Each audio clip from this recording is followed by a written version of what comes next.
I'm kneeling on the hardwood floor of a small Miami bungalow, the air thick with the scent of antiseptic and the faint sweetness of the gardenias I brought earlier, their white petals a stark contrast to the sterile room, my hands gently adjusting the blanket over Ms. Alina's frail body, her breathing shallow, her eyes half closed, a faint smile on her lips as she murmurs, "You're an angel, Jessica."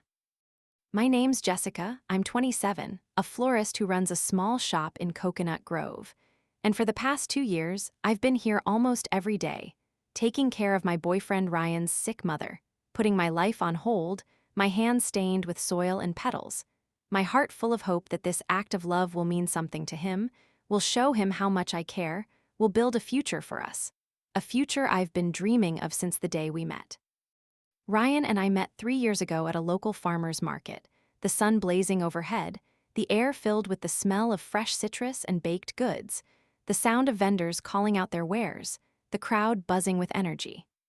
I was 24, setting up my flower stall, my hands arranging bouquets of sunflowers and daisies, my apron smudged with dirt, my hair tied back with a scarf, when he stopped by, his "Those are beautiful, do they come with a smile?"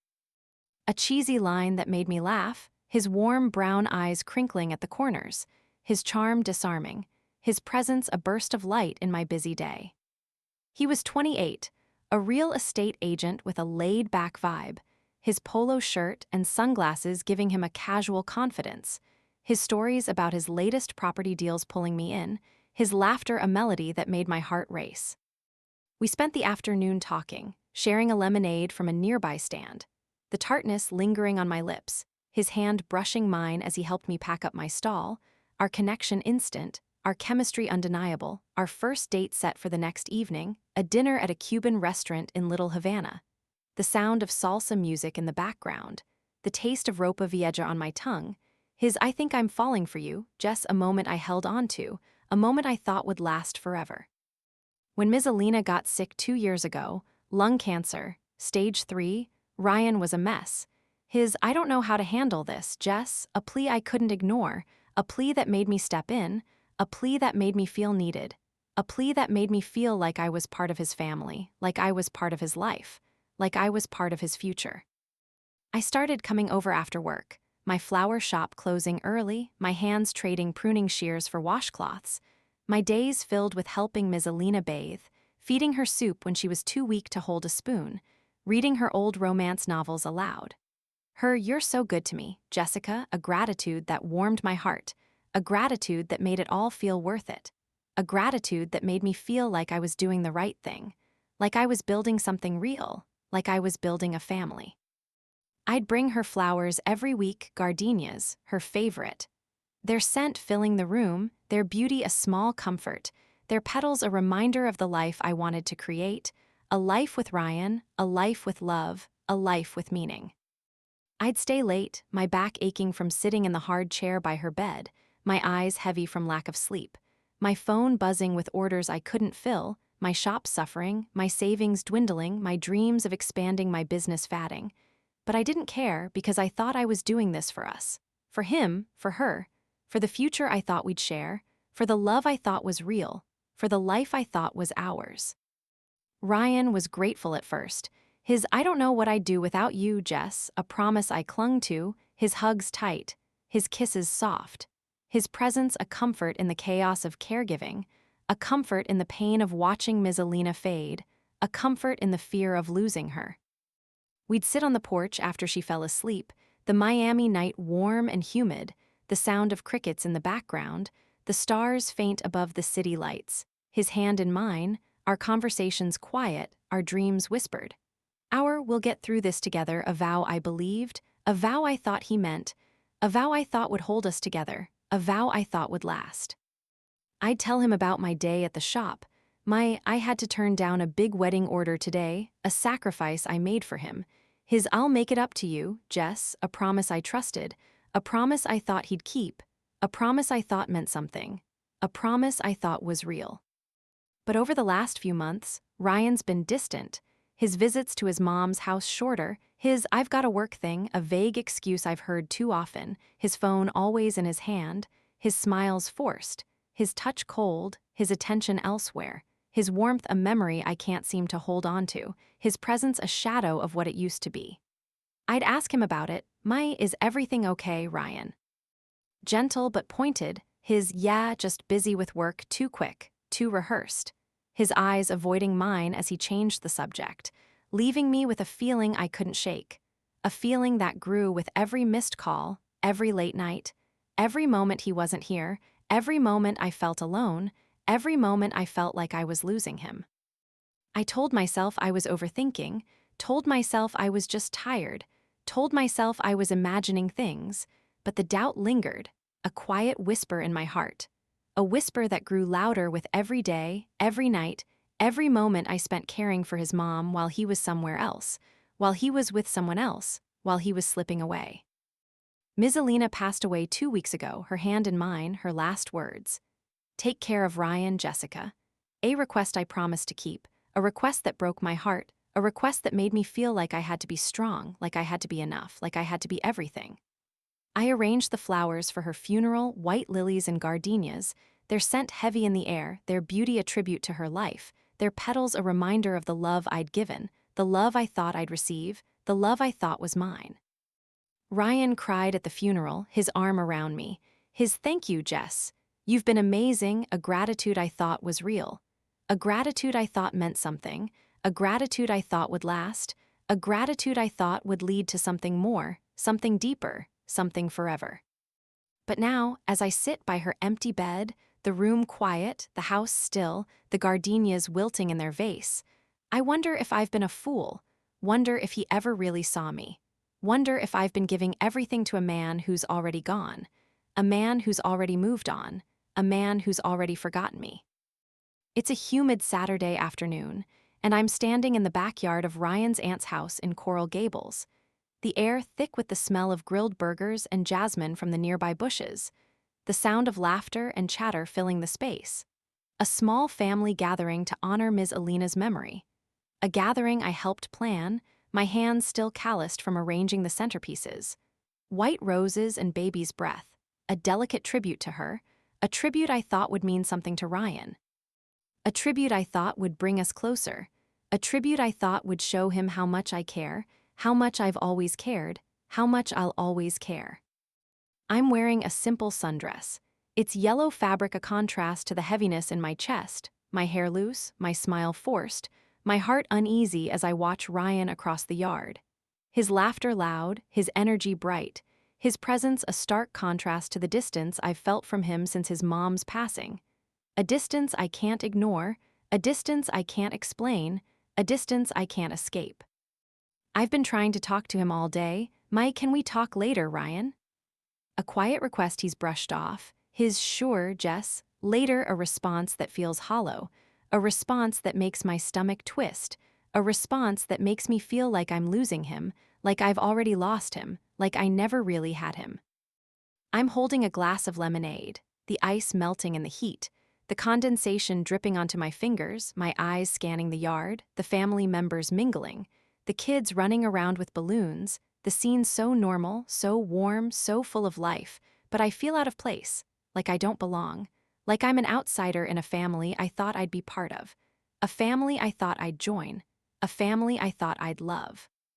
I spot Ryan near the grill, his arm around a woman I don't recognize, her dark hair cascading over her shoulders, her laugh sharp, her hand on his chest, their closeness a punch to my gut. Their ease a betrayal I can't unsee, their connection a truth I can't deny, a truth I don't want to face, a truth I can't escape.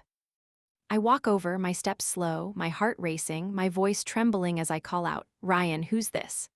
The chatter around us quiets, his aunt and cousins turning to look, their eyes curious, their smiles fatting, the air heavy with tension, the jasmine scent now cloying, the heat now suffocating, the moment now frozen, the world now still, the truth now inevitable. Ryan turns to me, his face paling, his Jess, this is Amanda, a introduction that feels like a lie, a introduction that feels like a betrayal, a introduction that feels like the end, a introduction that feels like the beginning of my nightmare, a introduction that feels like the end of my dream.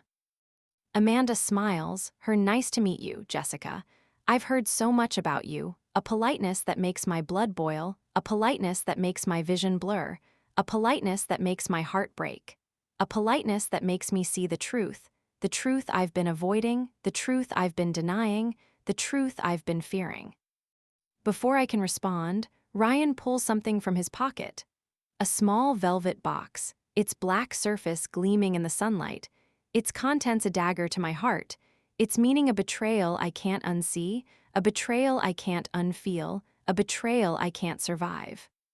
He opens it, revealing a diamond ring, its sparkle cruel, its beauty a mockery, its presence a wound that cuts deeper than any knife, a wound that bleeds with every second, a wound that shatters me, a wound that destroys me, a wound that ends me. He turns to Amanda, his "I've been waiting for the right moment. Amanda, will you marry me?" A question that makes the yard erupt in gasps. A question that makes my glass slip from my hand, the lemonade spilling onto the grass, the ice scattering, the sound of the glass hitting the ground, a echo of my breaking heart, a echo of my shattering world, a echo of my ending life. I scream, my voice raw, my tears falling, my hands shaking, my world collapsing, my dreams shattering, my future stolen, my past a lie, my present a nightmare, my everything a ruin. You're proposing to her. After everything I've done for you, for your mom, for us. I shout, my voice echoing in the small yard, the family staring, their faces a mix of shock and pity, their whispers starting, their judgment a weight I can't bear, a weight I can't escape, a weight I can't survive. I took care of your mom for 2 years, Ryan. I bathed her, I fed her, I read to her, I held her hand when she died, and you use her inheritance. $50,000 she left you to buy a ring for her. I point at Amanda, my voice breaking, my tears falling faster, my hands clenched into fists, my heart in pieces, my world in ruins, my life in shambles, my love in ashes, my trust in dust, my hope in flames. Ryan stammers, his "Jess, I didn't mean for you to find out like this." A confession that makes me sob, a confession that makes my vision blur, a confession that makes me see the depth of his betrayal, the depth of my blindness, the depth of my loss, the depth of my pain, the depth of my heartbreak, the depth of my foolishness, the depth of my naivety. Didn't mean for me to find out. I snap, my voice raw, my tears falling, my hands shaking, my body trembling, my mind racing, my heart breaking, my soul aching, my everything shattering. I gave up my time, my energy, my business, my life for you, for her, for us, and you've been with her this whole time. You used me, Ryan. You used me to take care of your mom while you were planning a future with someone else, while you were building a life with someone else, while you were loving someone else, while you were forgetting me, while you were erasing me, while you were replacing me. Amanda steps forward, her "I didn't know, Jessica, I'm sorry," a weak apology that makes my blood boil, a weak apology that makes me turn on her, my "You didn't know. He didn't tell you about the woman who took care of his dying mom, the woman who gave up everything for him, the woman who loved him, the woman who trusted him, the woman who believed in him." A question that makes her flinch, a question that makes Ryan look away, a question that makes the family whisper louder, "That's awful, and how could he do that?" A validation I need, a validation that makes me 26, a validation that makes me feel seen, a validation that makes me feel like I'm not alone, a validation that makes me feel like I'm not the only one who sees how wrong this is, how unfair this is, how cruel this is, how unjust this is, how painful this is. I turn and run, my sundress catching on a bush as I flee, the thorns scratching my legs, the pain a physical echo of the agony in my heart. The tears streaming down my face, the family's voices fatting behind me, the jasmine scent now a bitter memory, the heat now a suffocating weight, the world now a blur, the life I thought I had now a lie, the love I thought was real now a betrayal, the future I thought was mine now a dream that's gone, a dream that's lost, a dream that's dead. A dream that's never coming back, a dream that's never going to be mine. I'm running through the streets of Coral Gables, my sundress torn from the thorns of the bush I stumbled through, my legs scratched and stinging, my tears blurring the pastel-colored houses around me, the Miami heat pressing down on me, the humidity making it hard to breathe, the sound of the family gathering fatting into the distance. The laughter and gasps of Ryan's relatives a haunting echo in my mind, a reminder of the betrayal I just witnessed, a reminder of the life I thought I had. A reminder of the love I thought was mine, a reminder of the future I thought was ours. I don't know where I'm going, my sandals slapping against the pavement, my chest heaving, my heart pounding, my mind racing with the image of Ryan on one knee, the diamond ring sparkling in the sunlight, Amanda's shocked yes. Ringing in my ears, the $50,000 inheritance. Money I helped him earn by caring for his mom. Now a symbol of his betrayal, a symbol of my pain, a symbol of my loss, a symbol of my foolishness, a symbol of my heartbreak. I stop at a small park a few blocks away, collapsing onto a bench, the wood rough against my thighs, the shade of a palm tree offering little relief from the heat. The sound of kids playing on a nearby swing set a cruel contrast to the storm inside me, their laughter a mockery of my pain, their joy a reminder of what I've lost, what I'll never have, what I'll never be. I bury my face in my hands, my sobs racking my body, my tears soaking my palms, my breath coming in gasps, my world shattered, my life a mess, my future uncertain, my past a lie, my present a nightmare, my everything a ruin. I think about the 2 years I spent caring for Ms. Alina, the nights I stayed up late to make sure she was comfortable, the days I closed my flower shop early to be with her, the orders I turned down, the savings I drained, the dreams I put on hold, all for Ryan, all for us, all for a future I thought we'd share. A future he's now building with someone else. A future he's now giving to Amanda. A future he's now stolen from me. I pull out my phone, my hands trembling as I scroll through photos of me and Ryan, the memories a dagger to my heart, the smiles a lie, the moments a betrayal, the love a facade, the happiness a mirage, the life a dream that's now a nightmare I can't wake up from, a nightmare I can't escape. There's a picture of us at the beach last summer, the sand between our toes, the waves crashing behind us, his arm around me, my head on his shoulder, our laughter captured in the sunset glow, a moment I thought was real, a moment I thought was ours, a moment I thought would last forever.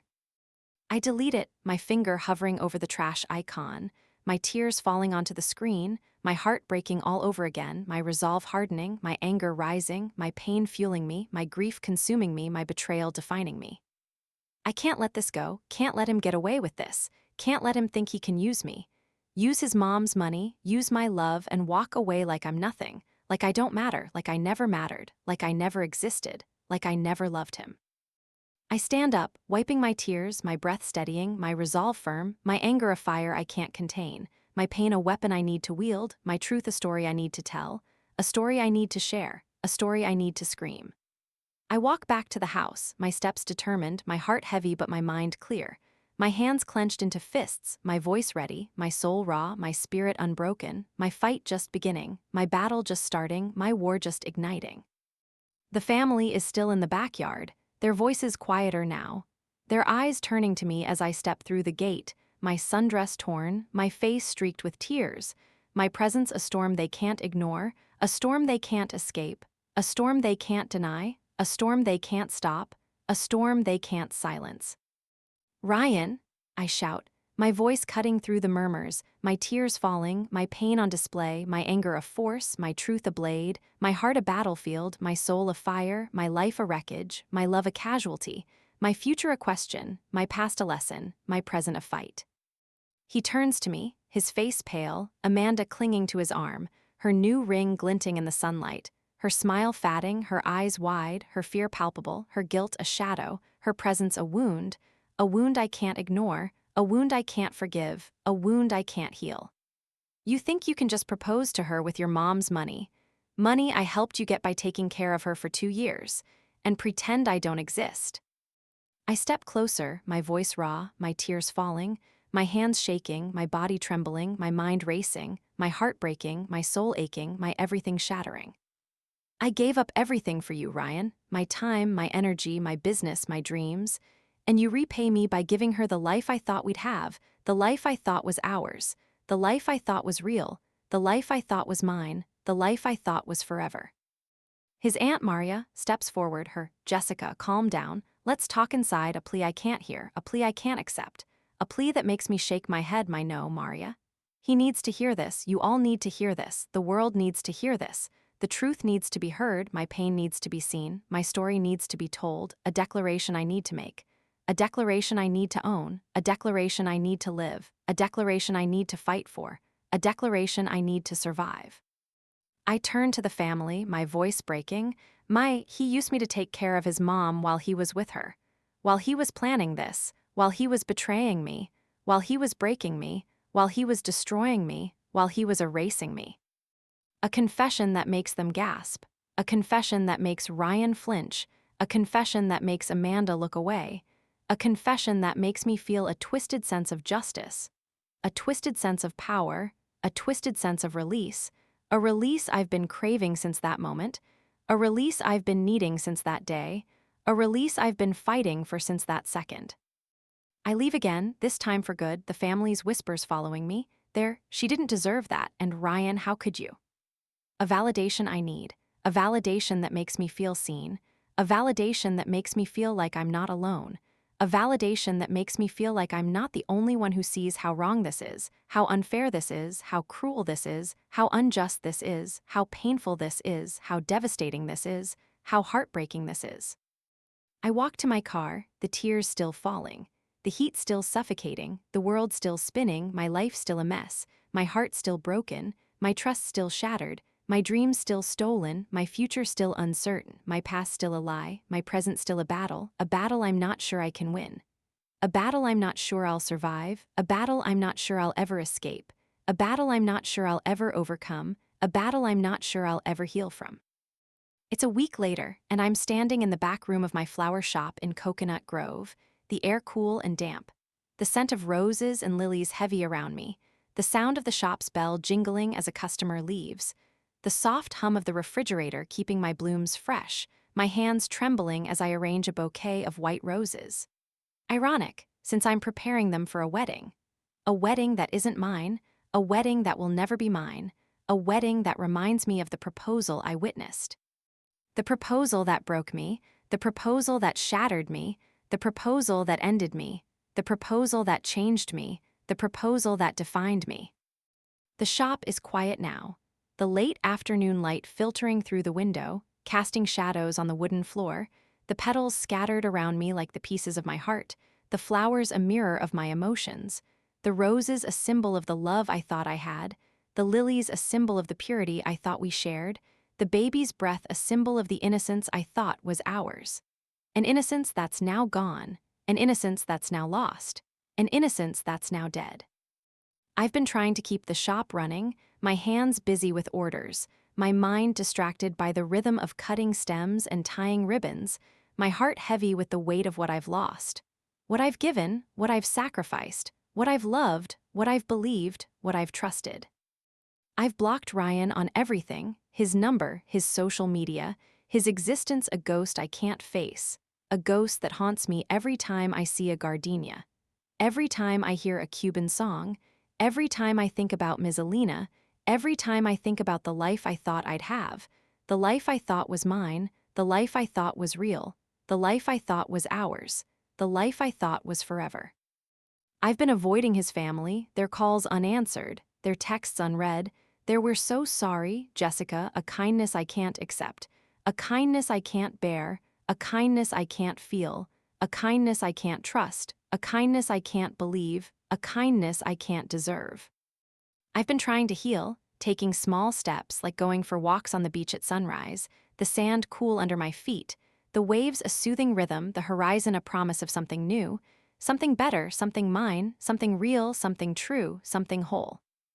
I've been talking to a regular customer, Mrs. Alvarez, a kind older woman who buys daisies every week. "You look sad, Mija. What happened?" A question I couldn't avoid. A question that made me break down. A question that made me tell her everything. The caregiving, the betrayal, the proposal, the ring, the inheritance, the pain, the loss, the heartbreak, the devastation, the ruin. She listened, her hand on mine, "You're stronger than you think, Jessica, you'll bloom again like your flowers." A comfort I needed. A comfort that made me feel seen. A comfort that made me feel like I could keep going, even if it's just one day at a time, even if it's just one moment at a time, even if it's just one breath at a time, even if it's just one petal at a time, even if it's just one hope at a time. But as I arrange these roses, my hands shaking, my tears falling, my heart aching, I can't stop thinking about what I could have done differently, what I might have missed, what I might have done to keep Ryan, to keep my life from falling apart, to keep my heart from breaking, to keep my dreams from shattering, to keep my world from collapsing, to keep my future from fading, to keep my love from dying. I think about the way I threw myself into caring for Ms. Alina, the way I put his needs above mine, the way I gave up my time, my energy, my business, my dreams, the way I made him my everything, the way I made him my world, the way I made him my life, the way I made him my purpose, the way I made him my reason. I wonder if I'd been less selfless, if I'd been more present for him, if I'd been more attentive, if I'd been more loving, if I'd been more enough, maybe he wouldn't have turned to Amanda, maybe he wouldn't have left me, maybe he wouldn't have betrayed me, maybe I could have saved us, maybe I could have saved myself. Maybe I could have been enough, maybe I could have been better, maybe I could have been more. I grab a rose, its thorns pricking my finger, the pain sharp, the blood a small drop on the white petal, a symbol of my hurt, a symbol of my loss, a symbol of my failure, a symbol of my inadequacy, a symbol of my naivety, a symbol of my blindness. I throw it to the floor, my tears falling faster, my hands shaking harder, my voice breaking as I whisper. I wasn't good enough for him. I wasn't good enough to keep him, to love him, to hold him, to save him, to be his. I grab another rose, then another, tearing the petals off. The white fragments falling like snow, the destruction a mirror of my heart, the chaos a reflection of my soul. The mess a testament to my pain, the ruin a proof of my loss, the wreckage a sign of my failure, the debris a mark of my shame, the remnants a reminder of my inadequacy. I collapse onto the floor, the petals around me, the scent of roses now bitter, the shop now a prison, the flowers now a curse, the beauty now a lie, the love now a betrayal, the life now a nightmare, the dream now a memory, the hope now a ghost I can't chase, a ghost I can't catch, a ghost I can't hold, a ghost I can't keep, a ghost I can't love. I sit there, the petals scattered, the tears drying, the shop quiet, the light fading, the world moving on outside, my heart heavy but my mind clear, my future uncertain but mine to shape, my pain a part of me but not all of me, my story unfinished but mine to write, my strength a seed that's still growing, my hope a bloom that's still waiting, my life a garden that's still healing. One petal at a time, one day at a time, one breath at a time, one moment at a time, one heartbeat at a time, my healing. My growth, my future, my hope, my resilience, my rebirth, my redemption, my renewal.